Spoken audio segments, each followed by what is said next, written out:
11 মে শনিবার উলুবেড়িয়া লোকসভা কেন্দ্রে তৃণমূল কংগ্রেসের মনোনীত প্রার্থী সজদা আহমেদের সমর্থনে উলুবেড়িয়া রঘুদেবপুরের পাঁচলা নেতাজি সংঘের মাঠে জনসভা করলেন তৃণমূল কংগ্রেসের সাধারণ সম্পাদক অভিষেক বন্দ্যোপাধ্যায়। এদিনের এই জনসভা থেকে ঠিক কি বললেন অভিষেক বন্দ্যোপাধ্যায় শুনুন। আমাদের সরকার আর আমাদের প্রতিনিধিরা যতদিন রয়েছে আপনার লক্ষ্মীর ভান্ডার মায়েরা শুনে রাখুন, কেউ আটকাতে পারবে না। ভারতবর্ষের প্রধানমন্ত্রী চাইলেও আটকাতে পারবে না। আপনি যেভাবে প্রতি মাসের শুরুতে প্রতি মাসে 1000 টাকা লক্ষ্মীর ভান্ডার পাচ্ছেন, বছরে 12 বার প্রতি মাসে একইভাবে যতদিন তৃণমূল রয়েছে আপনি লক্ষ্মীর ভান্ডার পাবেন, আমাদের গ্যারেন্টি।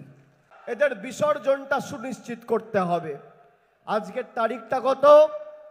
11 তারিখ। খুঁটি পুজোটা আজকে করে দিয়ে গেলাম উলুবেড়িয়ার মাটিতে। খুঁটি পুজোটা আজকে করে দিয়ে গেলাম। আপনারা বিসর্জনটা খালি 20 তারিখ করবেন। আর 4 তারিখ ভোট বাক্স খুলবে চিচিং ফাঁক।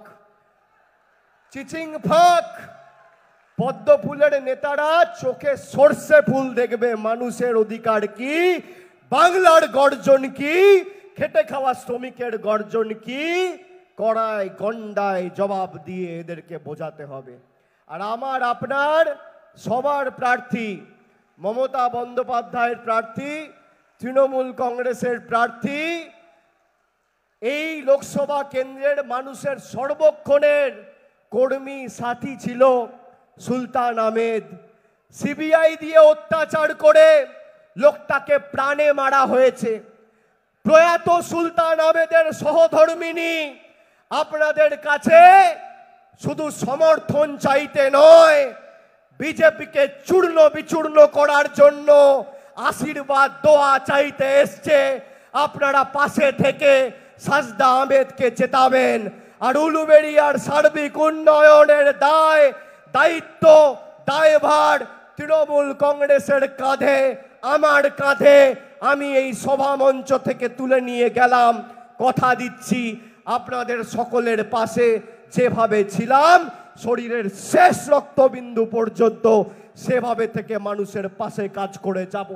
যদি মাথা নিচু করতে হয় গরিব মানুষের কাছে করব, খেটে খাওয়া মানুষের কাছে করব, শ্রমিকের কাছে করব, মায়েদের কাছে করব, মায়ের কাছে করব, ঈশ্বরের কাছে করব, আল্লাহর কাছে করব, সর্বশক্তিমানের কাছে করব, ভগবানের কাছে করব।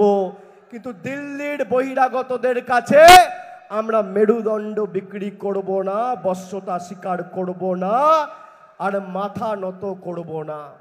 প্রয়োজনে দেব মোরা 1 নদী রক্ত, হোক না পথের বাঁধা প্রস্তুর শক্ত। অবিরাম লড়াইয়ের চির সংঘর্ষে শীঘ্রই আগামী 4 তারিখ সে পাহাড় টলবেই। উন্নয়নের সরকার প্রতিষ্ঠা হওয়া শুধু সময়ের অপেক্ষা, মানুষের সংগ্রাম চলবেই। 4 তারিখ ভারতবর্ষ জুড়ে পরিবর্তন হচ্ছে। আর আমরা কথা দিয়েছি আমাদের ইস্তাহারে, বাংলায় যেমন 2,12,00,000 মায়েদের আমরা লক্ষ্মীর ভান্ডার দিয়েছি, ভারতবর্ষের 50 কোটি মায়েদের আমাদের সরকার কেন্দ্রে প্রতিষ্ঠা হলে প্রতি মাসে লক্ষ্মীর ভান্ডার দেবে। আমরা কথা দিয়েছি, সেই দিকে আমাদের কাজ করার লক্ষ্যে এগিয়ে যেতে হবে, যাতে মূল্যবৃদ্ধি আরো নিয়ন্ত্রণে আসে এবং এই স্বৈরাচারী বাংলার বিরোধী অত্যাচারী বিজেপিকে উৎখাত করে আমরা বাংলা ছাড়া করতে পারি।